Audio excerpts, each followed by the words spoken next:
I am Reese Tisdale, and this is The Future of Water, in which we talk about all the ways which companies and utilities and people are addressing the challenges and opportunities in water today. I'm going to be joined by Bluefield Industrial Water Analyst Amber Walsh. She's going to share some of her insights on residential reuse. There's some recent activities she's been looking at in addition to just more advanced or innovative, if you will, home water management, emerging players in this space, but also business models to get into the market. So it's a really interesting discussion, particularly what's happening out west and with housing starts and just overall economic growth so far this year in 2022. Let's get to Amber and get hold of some of her insights. All right, so I'm joined here by Amber Walsh, Industrial Water Analyst for Bluefield. Amber, welcome. How are things? Good. So today is Thursday. Tomorrow's Good Friday. We've never talked about religion at all, quite honestly, but do you have plans for the week? It's a long weekend in Massachusetts because we have Patriots Day on Monday. Do you have plans this weekend? Yeah, we have Easter on Sunday. We're trying out a new thing with an Easter egg hunt with our dogs because we've accumulated an extra dog this year. So now we kind of have a whole bunch. So we're trying that. So we'll see how that goes, unless it's going to be chaos. Nice. Well, that's definitely one way to do it, I suppose. So that'll be fun. And for us, I don't think we've got soccer games, and it'll be pretty low key, I think. Monday obviously is a holiday. Kids are out of school around here, so we may go to a museum up in Peabody or something like that. But I think the weather's going to be good. So it should be a good weekend, good Monday, hopefully, for the early morning Red Sox game and the marathon. And then also the Celtics are playing Sunday night. So for what that's worth, that's good. Or Sunday afternoon. Well, look, so obviously we didn't get on this to talk about Easter and what's happening on the Patriots Day weekend here in Boston. What we're here to talk about is some research you've been working on recently. So I'd say a month or two ago, you'd put out some analysis on water management in the home. Is it a real thing? What are solution strategies in that market? But then also as a follow-up, I think we even did a podcast on that. More recently, you've been looking at I'd say gray water capture within the home. And there's some companies out there that are pretty active, but there's some also, I'd say, unique, but yet clear business models that these companies are using to penetrate the household market. So let's just start with the basics. I mean, why do we care? Or why are we looking at this? And what was the catalyst for the upcoming research note you're about to release? Yeah, definitely. So we see all the time water or lack thereof is in the news. The Western U.S. is undergoing their worst drought in over 1,000 years. Two of the largest reservoirs in the U.S., Lake Powell and Lake Mead, they're at their lowest levels. So this is a huge issue, and it's important to talk about it and possible solutions to improve water efficiency. California, their governor is asking for voluntary cuts of water usage by residents. So it kind of shifts that focus onto the home. A challenge, though, is they've already undergone these reductions. So 25% cuts were implemented the middle of the last decade. They were able to almost achieve this, falling short at just under 24%. A huge step, though. But now trying to reduce it by an additional, 15% will be even harder.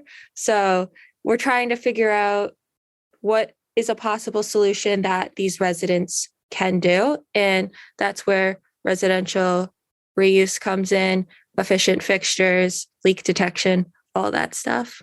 Yeah, I mean, it's really interesting to see what's happening. I actually had a conversation with a journalist. We were talking about Lake Mead and Lake Powell, and everybody sees in the photographs the water rings that going down, and say Lake Mead is down 100 feet over the last couple of years, maybe even more than that at this point.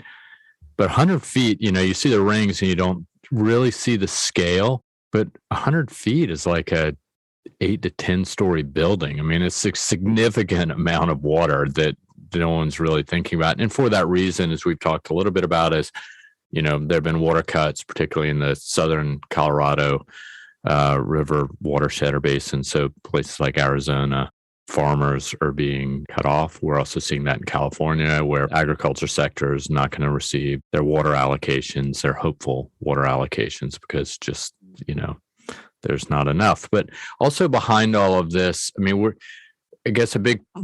everybody looks at agriculture as a big piece of the pie, or industry. So that would be, thermoelectric or in power. And I guess to a lesser extent, industry as a whole. The housing market or residential market is really, quite honestly, a smaller share of the overall pie. But it's really so far seemingly an untapped market, right? There's been no or few regulatory drivers pushing housing developers to install or, basically you deploy smarter water management systems. And we're seeing that with the renewables. But I think, one thing is, at the same time, the housing market has been incredibly strong, even through the pandemic, right? So you've got I think one of the numbers you came up with was compound annual growth rate of 10+% over the last decade. Mm-hmm. Yep. Specifically in the West, which if it's the fastest growing market in a place that has no water, it's a very important piece to look at for home water management. Yeah, right next to the semiconductor fabs that they're putting in there as well. So all the development seems to be happening in the Sun Belt. So we looked at this, or we've been talking about this internally, but what about more specifically? I know you've been looking at, as I mentioned, the gray water. What's the story behind that and home water solutions? Yeah, definitely. So, like you had mentioned a little while ago, we released the domestic water report that looked more at like leak detection and smart water meters. So, I would say that although the home as a whole, it's a very fragmented market, not well established, the leak detection stuff, I guess you could call it, or like the technologies, they're more set. And we look at gray water and it's even like less developed. So there's even like more room for businesses to come in with their solutions just because it is so untapped. We've looked into this and we really only see a select few companies with their gray water solutions making kind of an impact in this space currently. But what about other examples? So, I mean, not to hang on the home water management, but we have seen other firms that have gotten into it, correct? Yeah, definitely. So going back to the leak detection, we see like Flow by Moen. They partnered with Lennar, which is a home builder that I'm sure we'll talk about a little more with gray water later on. But they're able to roll out their leak detection in a bunch of new developments. And then we also see Flume is another leak detection solution that is a little more geared towards like retrofitting pre-existing homes. So there are a lot of leak detection companies doing stuff in the home. So, all right. So that's a really good, maybe intentional segue. I'm not sure, but your mention of Lennar, right? So part of this is we've been looking at this company, Greater Water Solutions, right? They're a gray water capture company. They're based out of where? Canada. So Ontario. Okay. So they're out of Ontario, Canada. They have signed a partnership with Lennar, who is one of the largest, I guess, home builders and property developers, broadly speaking, in the US. So let's talk a little bit about that relationship and what they're doing there. Yeah, definitely. So Greater Water Solutions, like you mentioned, they have a residential gray water home solution, and they've partnered with home builders, one of which is Lennar, another KB Homes, Meritage Homes, and Manatomy Homes, which are all ranked within like the top 20 home developers in the US. Right now, they're really just piloting this technology because there are a lot of policy constraints.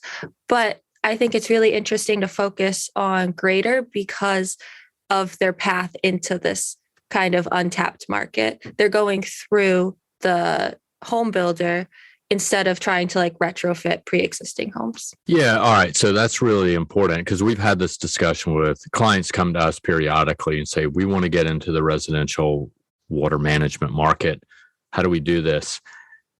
And obviously, there's an enormous installed base of housing stock, right? And so that's really tough to penetrate, right? So these guys have gone sort of to the greenfield developers that are developing new homes. So therefore, you can kind of do it all at once rather than replumb a home or, someone's already in their house. Are they really excited about pouring more money into it to install a reuse or water capture system? So let's step back a little bit. Greater Water Solutions. I mean, that's really what they're doing, right? How does their system work, or what are the applications that they're using it for? So they do have so they have their residential solution. So that's going to take the water from like your bath, your washing machine, filter it, and then you can reuse it. And depending where you are, the policies are different. So you might be able to use it for your outdoor irrigation or toilet flushing. So you're not obviously drinking this water. So that's kind of where they're targeting the residential stuff. And that's huge because if we look at the US and just kind of how domestic water is laid out, almost 30% is used for outdoor irrigation. So if you can kind of eliminate that through this solution, it's huge. Yeah, I mean, it's interesting is, it's not going to reshape the entire landscape overnight, but as we add new capacity or there's, new build happening, and it doesn't just have to be in the Western US, although that seems to be a lot of where it's happening. But this relationship with Lennar is interesting because Lennar or Lennar Ventures, I guess they have a venture capital investment fund. They've invested into this company, correct? Yeah. So in March of 2020, they led a $3 million investment in Greater Water Solutions to kind of increase their capacity, abilities, staffing, just so they can grow and move on to kind of the next level. Yeah. So, and they're also invested or they're also partnered with Flow by Moan as well. So in a way, I mean, what are the advantages of them doing? Are there any advantages other than just for sustainability? What's potentially behind all of this? Yeah. So first, it's helpful in this like day and age. If you're building a quote green or sustainable home, that is huge because, I mean, if you're building in the desert, like in Arizona, and you're not considering water efficiency, you're going to have some backlash from the community. And we see, I think it's Buckeye, Arizona, they are planning on increasing homes by like 100,000 in the coming years. And Lennar is a leading potential developer on that. So where they're building, they have to consider water efficiency. And that's another strategy with Greater Water Solutions is really focusing on places where they're focused on water conservation. So they could be either ordinances like we see in Tucson, Arizona, where they require new builds to be like, quote, gray water ready, or places that give builders incentives for installing like gray water reuse systems. Like we see Castle Rock, Colorado is an example where builders can get a discount on their infrastructure charges from the municipality if they install certain water conservation measures. Yeah, I mean, I think that's a really good point. And this is something that came out of the research you've been doing is there's obviously a branding part of this, right? But you can't make business decisions purely on branding unless you're maybe Liquid Death, the bottled water, canned water company. But in this case, so apart from the branding, there is an infrastructure investment decision to be made, right? So as you add homes, someone, the water or wastewater infrastructure can be located or, be in several different places. One, it'd be just tapping into the existing network. So whether it be the municipality in which you're in or adjacent to, but to add more homes, they potentially are going to need to add more capacity. So there's a capital investment and long-term operating investments that are going to have to happen. Or in a place like Texas, let's say, you're developing a municipal utility district, and you've got, sort of the community's water system put in place. And, if you just do it traditionally, this is your toilet, these are your fixtures, your hot water heater, et cetera, your capacity is X. But if Lennar can reduce that by, or I think they're marketing or saying that they can reduce, Greater, should I say, is saying that they can reduce water consumption and or through reuse by 25-ish%.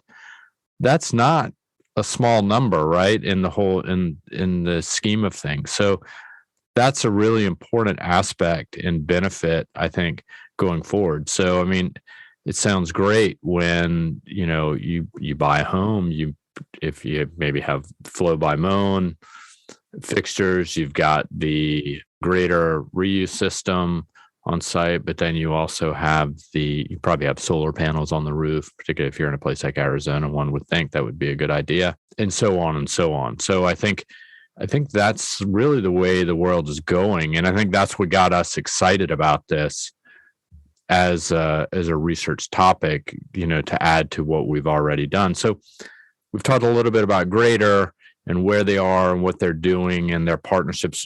Any other players that we should be looking at? Yeah, so this market, like I keep on saying, it's very fragmented. So it's very untapped. There aren't a lot of competitors out there. No one has kind of taken over this market. It was definitely you had to dig to find competitors, but we have seen very recently, like within the past month or so, Australian-based Aquacel. So they're another residential reuse provider, both in rainwater and gray water. They installed a reuse system in a luxury condo in San Francisco. So they worked with the developer, they installed this, and they can recycle up to I think it's 5,000 gallons of water per day, which then can be used for toilet flushing and landscape irrigation. And they're one of the few approved reuse systems in San Francisco. So they're a big player. Another one that we've come across is based in California. It's the WaterWise Group, and they're a leading distributor in gray water systems, and they've been around since about 2010. So I think, the Aquacel one is also interesting. You mentioned San Francisco. So San Francisco is also where I think Aquacel, in fact, installed or was working with the Salesforce. I want to say that was Boston Realty. I could be wrong. Forgive me for anybody who calls me out on it. But in developing the Salesforce Tower in San Francisco, because at the time or right around that time, the city had basically enacted a policy that any commercial facility over 250,000 square feet needed to have on-site reuse systems for irrigation or cooling or toilets, et cetera. And Aquacel was involved in that. But even since then, San Francisco has lowered that number from 250,000 to 100,000. I think that happened in October of 2021. So we're seeing cities really taking that. It's not surprising that San Francisco is doing it. They obviously see a long-term, to my earlier point about infrastructure investments and needs going forward, they see it as a way of reducing demand on the centralized treatment systems, and therefore they can sort of stretch out the needs of their need for additional capital investments.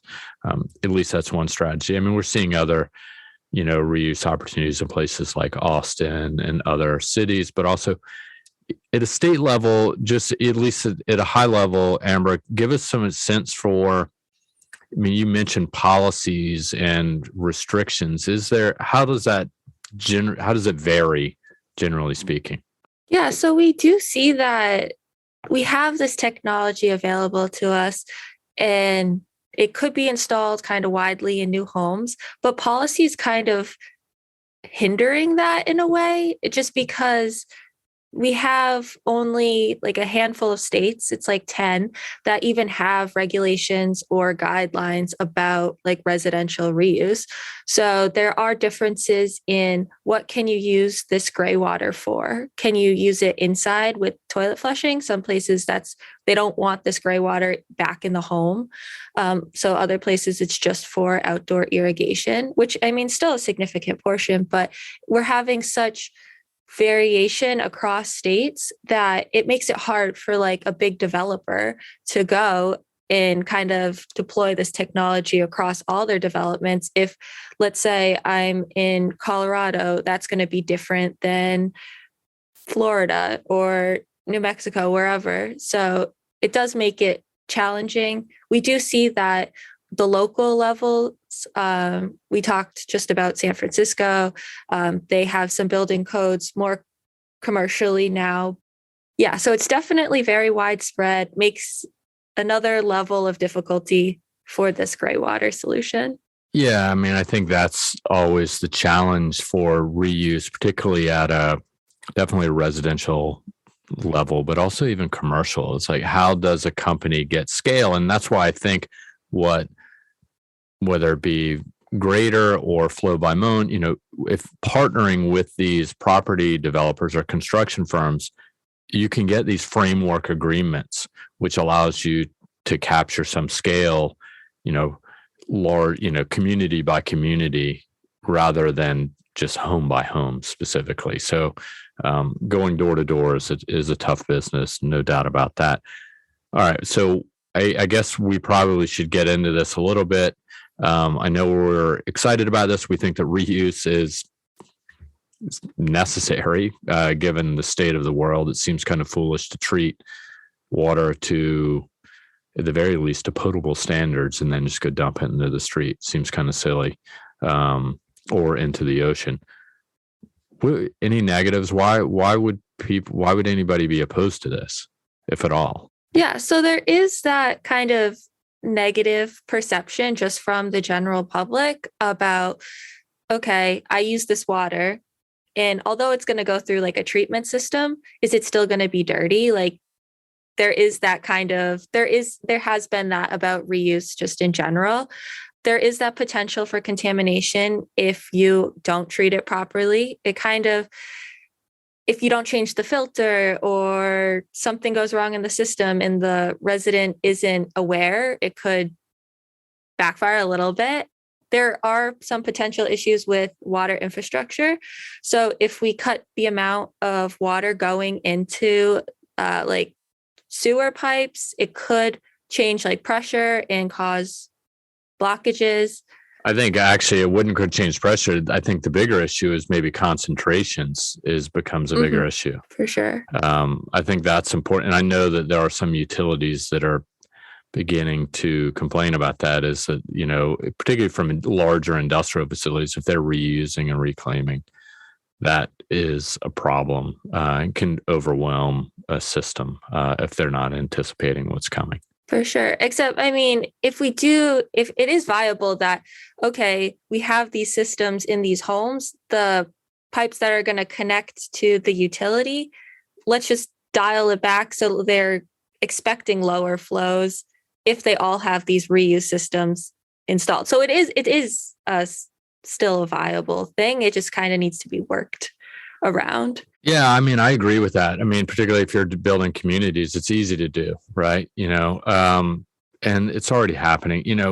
From a water usage perspective, I mean, we are on a downward trend over the last 10, 15 years. And part of that is through more efficient appliances, more efficient fixtures. So I think as a society and the developed world, we've become better at water management, but not sure it's going to be enough. And it's not, part of this just climate, right? If it doesn't snow in California and there's no water in the summer or late or early fall, then that's a problem. So this is really interesting. I really like this. I think you did a really good job on pulling all this together. This combined with the home water management, it's really interesting. And it's interesting to see how companies are trying to get into it. It's not easy, but without a doubt, we know that there are plenty of investors and companies interested in it. So thanks for doing that. But before I let you go, what else are you working on these days? So, kind of continuing with reuse, we're working on a large reuse report focusing on both the municipal and the industrial side of reuse. So, that'll be super exciting. And then I'm also looking at more the industrial corporate sustainability, focusing on what our data centers doing to conserve water. Yeah, that's a really interesting topic. We've looked at that in the past a little bit. I think what you're doing is now looking at what are the firms doing when, what are their sustainability targets? What's their water usage, reuse, but also what are they doing and where are they located? So I know everybody will be excited to see that as well. So with that being said, let's put an end to it. Thanks a million for your time, and we will talk again soon. Thank you. All right. Take care, Amber. All right. There you have it. Before we sign off, please subscribe to the Future Water Podcast and give us a review, or just subscribe, and that'll give us an idea whether you like it or not. Secondly, send us a note at waterexperts@bluefieldresearch.com with any topic ideas that you would like us to discuss. We're doing this for you.